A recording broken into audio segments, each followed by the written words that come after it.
Université de Montréal, des étudiants et étudiantes en design industriel analysent une trentaine d'infuseurs à thé.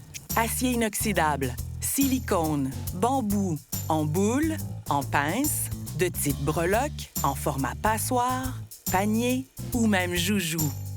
J'ai choisi des élèves qui sont dans mon cours en ce moment de prototypage rapide et on s'intéresse justement aux articles de cuisine que l'on met constamment à l'épreuve. Après sélection, une douzaine d'infuseurs individuels sont retenus pour ce banc d'essai.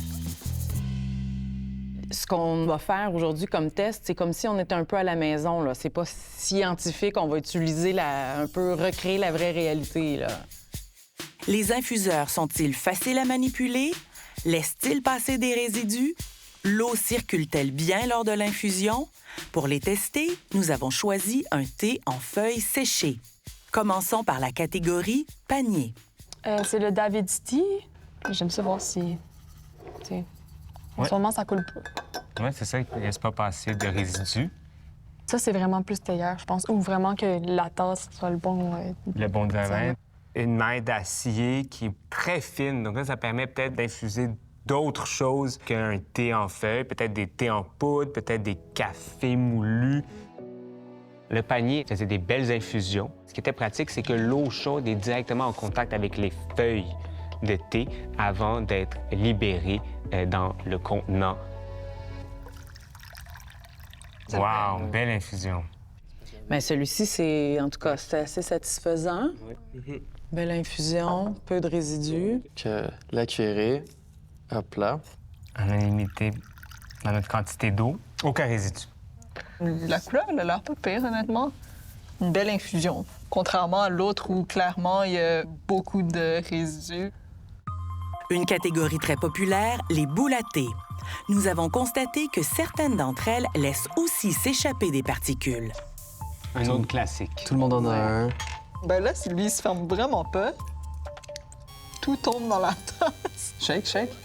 Ben, là, c'est une poivrière dans le fond. S'il leur laisse tomber un petit peu, c'est pas dramatique.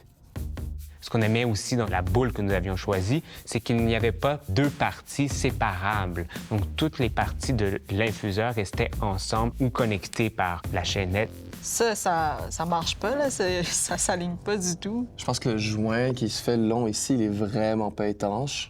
Certains infuseurs sont composés de deux matériaux, acier inoxydable et silicone. La difficulté à emboîter les deux pièces semblait récurrente pour tous les modèles testés.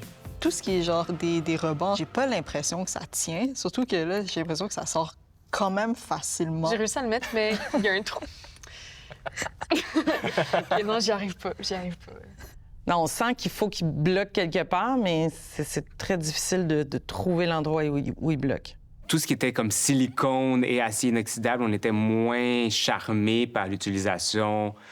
Tout ce qui était en deux parties, donc on pouvait perdre une partie de l'infuseur et donc ne plus utiliser l'infuseur. Oh. Ah, il y a beaucoup de feuilles qui sortent, hein? Ouais. Veux-tu le... Est-ce qu'on le secoue? Ouais, On secoue! Vas-y. Ah, wow, Ouais, c'est satisfaisant. Ouais, il y a quelque chose de... La catégorie des pinces maintenant, pratique pour les remplir sans utiliser de cuillère. Ben, lui, il est déjà désaligné. Là. On l'a même pas utilisé. Mais c'est le même mécanisme, ça va arriver aux deux. C'est ça qui arrive, c'est que le grain de thé est comme coincé, puis là, ben... Mais il y avait des modèles, par exemple, le modèle avec ressort qui demande une préhension, donc il n'est pas adéquat pour tout le monde à la maison. Celui-ci a l'air plus infusé, mais il y en a aussi beaucoup plus de résidus. Les infuseurs en silicone de ce banc d'essai portent la mention « sans danger pour les aliments » et sont donc reconnus comme étant sécuritaires. L'équipe avait par contre des doutes sur leur efficacité. Pour l'infuseur en tant que tel en silicone, c'était un petit peu décevant pour plusieurs raisons. Ce qui était difficile, c'était de les refermer l'un. C'était souvent en deux parties et on devait refermer une partie sur l'autre. Les trous étaient peut-être pas toujours de la bonne grosseur. Il y a aussi un truc qu'on avait observé avec ceux-ci, c'est que le thé vient se loger vraiment dans les pattes. Ouais. Donc, il a initialement peu d'exposition à l'eau. Ah, ben oui! Mais le cochon... Il se passe pas grand-chose, hein? Ça sort par le ventre, mais vu que le ventre est collé sur la paroi, j'ai l'impression que ça bloque l'infusion. Finalement, voici les 4 modèles qui se sont démarqués. D'abord, le panier d'IKEA à 4 $ pour 2 infuseurs. J'aime le motif que ça crée, par exemple. On voit les vagues d'infusion qui sortent. Ça, c'est fun à C'est par voir. en dessous.